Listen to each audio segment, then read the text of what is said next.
Bienvenido a la segunda parte de la introducción de Visual Studio. En esta parte vamos a enseñarte cómo crear nuestro programa en una consola. Para eso vamos a elegir un nuevo proyecto y seleccionar aplicación de consola. No confundas aplicación de formulario. Luego elegir un nombre para nuestro programa. Luego nos va a dirigir a un código fuente y nos va a indicar que tenemos ya una clase ya creada predeterminadamente.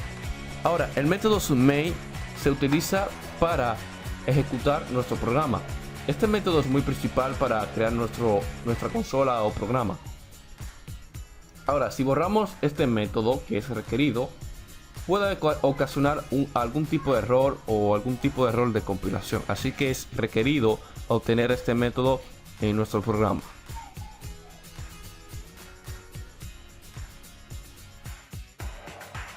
Si por un dado caso tenemos muchos códigos fuentes o quieres establecer un comentario a un código o una línea de código, solamente tenemos que pulsar a la comilla simple y escribir nuestro propio comentario, para así cuando estamos trabajando en equipo sea más legible y entendible para otras personas o programadores.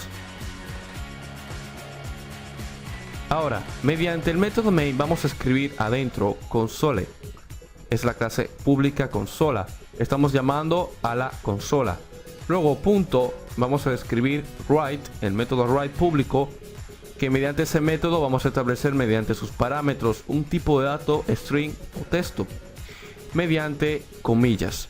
Podemos escribir hola mundo o algún tipo de texto que queremos imprimir al usuario y que lo vea mediante la consola.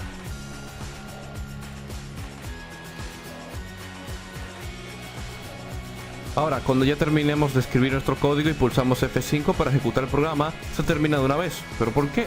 Bueno, porque ya el programa ha ejecutado y ha hecho el procedimiento de imprimir el texto, y después de terminar e imprimir ese texto, se cierra el programa. Para establecer que espere un momento, cuando el usuario introduce alguna tecla, ahí mismo se pueda terminar.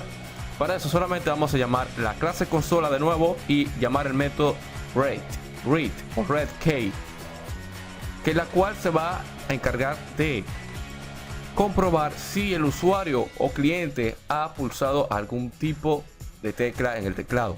Si lo ha pulsado, ya se acabó el procedimiento y el programa puede cerrarse. Ahí lo tenemos. Bienvenido a Visual Basic. Cuando pulsamos una tecla, ¡pac!, ahí se cierra nuestro programa. Ahora, ¿de dónde viene la clase consola? La clase consola viene de una biblioteca llamada System. Ahí lo tenemos, System.console. Ahí mismo estamos entrando a la propiedad de la consola. Luego al método write. Y ahí mismo escribimos algún tipo de texto como sistema cargado. Pero te puedes dar cuenta que el sistema cargado está pegado con la próxima oración, que sería bienvenido a Visual Basic. Con eso se soluciona escribiendo el método WriteLine. WriteLine se encarga de que los textos que vamos a imprimir en la consola tengan un espacio definido.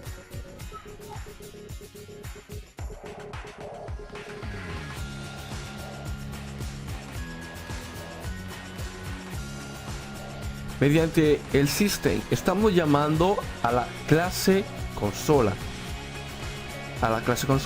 Que sería esta, y mediante la clase consola estamos llamando al método público WriteLine, que nos va a permitir escribir algún tipo de texto. System, consola, luego WriteLine y sistema cargado.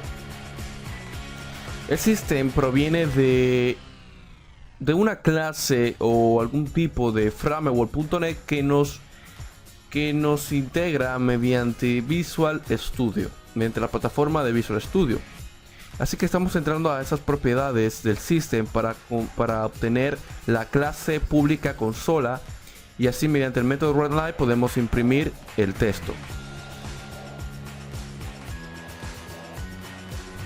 Un error muy común de los principiantes es escribir los códigos fuente afuera del método main. No es posible, ya que va a ocurrir errores de compilación. Tenemos que escribir nuestros códigos fuente mediante el método principal main, ya que recuerden, es el encargado de ejecutar el programa y compilar nuestros códigos. Por legibilidad, si tienes muchos métodos, puedes agruparlos mediante bloques. con esta opción que nos permite Visual Studio, así obtener nuestro código fuente más ordenado. Ahora, por otra parte, si escribimos cosas innecesarias abajo, como oraciones o algún tipo de palabra que no proviene de el lenguaje de programación, puede darnos algún tipo de error de compilación.